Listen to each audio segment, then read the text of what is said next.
নমস্কার, জয় শ্রীকৃষ্ণ, রাধে রাধে।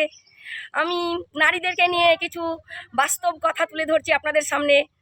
আপনারা কিছু মনে করবেন না, যুক্তি তর্ক বিচার বুদ্ধি দিয়ে সেটাকে বিবেচনা করে দেখবেন। তো আমি আমার পর্যাপ্ত বিষয়ে পৌঁছাচ্ছি।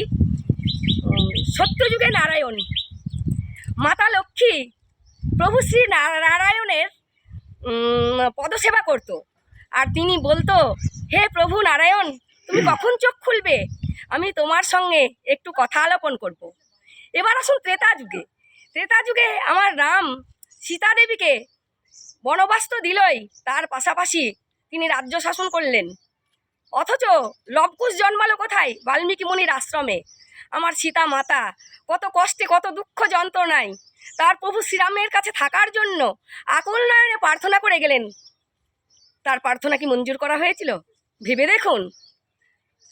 আসুন সত্যতে তার দাপর যুগে শ্রীকৃষ্ণ, রাধে রাধে, শ্রীকৃষ্ণ রাধারানীর সঙ্গে প্রেম করলো, অথচ আদৌ কি তাকে নিয়ে বিবাহিত জীবনে সুখী ছিল?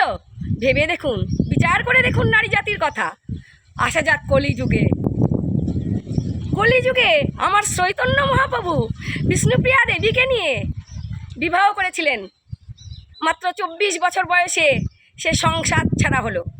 সত্যি কথা ভেবে দেখুন তো, জগতের কল্যাণের কামনায় আমার চৈতন্যদেব মহাপ্রভু হরিনাম প্রচার করেছেন জীবের মঙ্গল কামনায়, কিন্তু আমার মাতা বিষ্ণুপ্রিয়া দেবী, তার কি অবস্থা? সে যে সত্যি সত্যি তার সোনার অঙ্গ যৌবন জ্বালায় জ্বলে পুড়ে ছারখার হয়ে গেছিল। রাধে রাধে, জয় শ্রীকৃষ্ণ।